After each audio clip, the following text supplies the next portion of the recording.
వ్యక్తిగతంగా ఎవరికైనా వారికి వ్యక్తిగత భేదాభిప్రాయాలు ఉండొచ్చు, కానీ చైర్కు సంబంధించి చైర్ పైన కూర్చున్న శాసన సభాపతి గారు చైర్లో కూర్చున్నప్పుడు వారు స్పష్టంగా రూల్స్ ప్రెసిడెంట్స్ దృష్టిలో పెట్టుకొని ప్రతి సందర్భంలో చేస్తూ ఉన్నారు.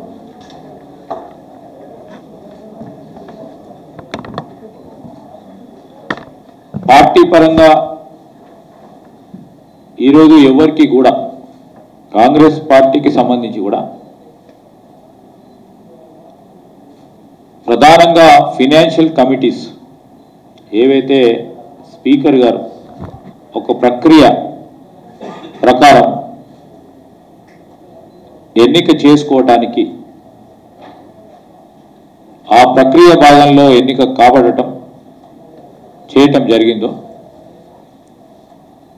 దాని పరంగానే స్పీకర్ గారు నిర్ణయం చేయటం జరిగిన తరుణం. అది స్పీకర్ గారు ఆ అసెంబ్లీకి సంబంధించిన వారు తీసుకున్న నిర్ణయం. మేము కూడా ఎక్కువ మాట్లాడలేము, ఇంకోరు కూడా ఎక్కువ మాట్లాడలేము.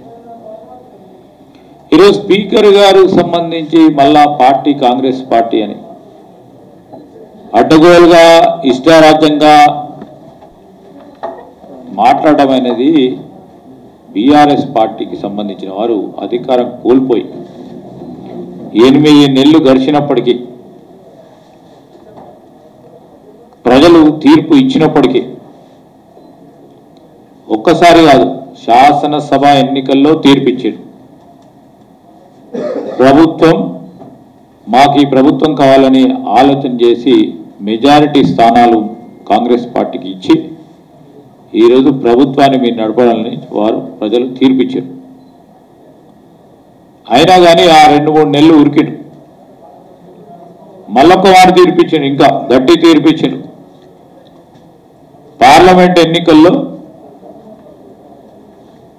మీకు వచ్చిన 38 సీట్లు కాదు, మీకు దానికి కూడా అర్హత లేదని 0 పార్లమెంటు సీట్లకు సంబంధించి నిర్ణయం చేసింది.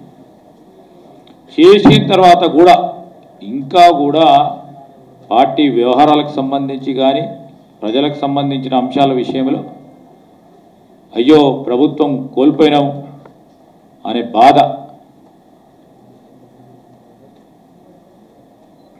ప్రభుత్వానికి సంబంధించి అయ్యో మేము ఉండకపోతేమే అనే ఒక బాధతో ఇష్టారాజ్యంగా అడ్డగోలుగా మాట్లాడుతూ ఉన్నారు. అసలు ప్రజాస్వామిక వ్యవస్థలను కాల రాసింది ఎవరు? టీఆర్ఎస్ పార్టీ ప్రభుత్వం 9 సంవత్సరాల కాలయంలో అడ్డగోలుగా ఇష్టారాజ్యంగా ప్రజాస్వామ్య వ్యవస్థలను కూల్చేసాడు.